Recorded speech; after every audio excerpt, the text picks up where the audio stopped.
Actually, I don't want to answer the question which industry gives the most flexibility, because it's really important to be open-minded when you go to the industry and see where the flexibility is. The main thing is you start with an energy awareness. It is very good to have a look at your energy bill. I think in the short run we really need to focus on energy efficiency. This is where we can earn money today, this is where we can earn CO2 emissions, this is really where we can get a lot done already today.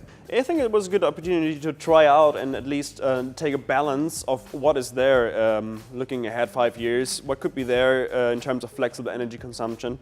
And it's given parties an insight of the subject who weren't involved before that.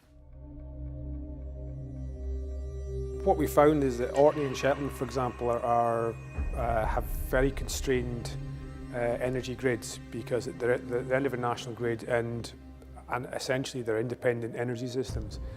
And they already have problems in terms of balancing renewables into their grid. We found a kind of environment where you can actually, where these kind of smart energy solutions are not just theory, they're needed today. They're desperate for energy solutions, and we've got a few ideas which have come out of the E-harbours project that we look to implement in Orkney, particularly around e-mobility and electric vehicles as kind of part of smart energy solutions.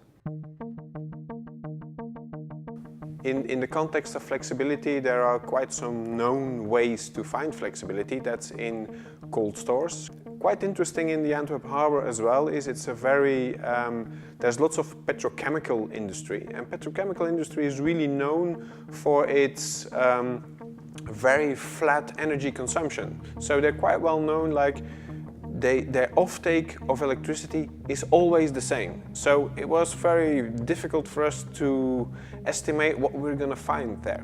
And it was really cool to see actually that when we did the real search, we went talking to the technical people there, we found flexibility, and it was quite a big amount. Another one we found, which was really interesting as well, was a sludge processing plant that gives quite some flexibility as well, and that was nice to find as well.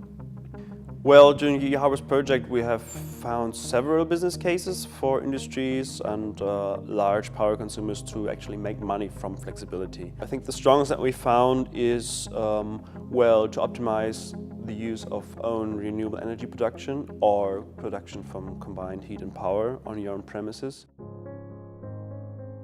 If many boats become electric, there is the possibility of offering flexibility in flexibility of energy use. So that's the interesting part for E-harbours, since we have a very large scale of boats in Amsterdam.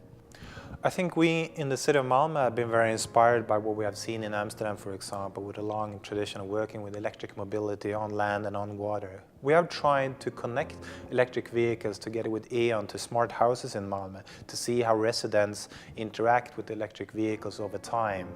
But it will be interesting in the long run to also see how the electric vehicles can function as an energy carrier, a little bit similar to what has been done in Zaanstad. If you come to think of the positive contribution of a car or a fleet, it is the buffer. It is a buffer in the energy system. It's 22 hours a day. It's there, it's not moving.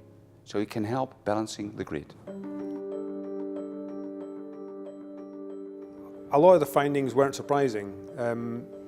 The best business cases in terms of how cost effective they are, how much flexibility they provide, and how easy they are to deliver are things such as making sure your energy bill is optimised. It's easy to do, it doesn't involve technology or capital investment, and it doesn't involve upsetting your core business. But it was good to see in some of the benchmarking that some of the smarter energy solutions that we were hoping to see were also featured quite highly, such as the smart homes in Malmö, erecting wind turbines in small harbours, and even kind of large industrial chemical processes. The project has 3 recommendations. First, stop subsidizing renewable energy if you don't support smart energy consumption. 2, support the development of private nets, making it possible to exchange energy in a smart way. 3, support flexibility. Redesign your system of levies in order to change behavior. The shift from just subsidizing renewable energies to subsidizing a change in thinking is very, very important. And also for the Commission, this is important because we know that we cannot simply subsidize everything. We want to give seed money, we want to start things, but we want to have a high leverage factor that is not just one-to-one, but much higher. And the best thing is if we invest actually in a change of models, in a change of thinking in this area.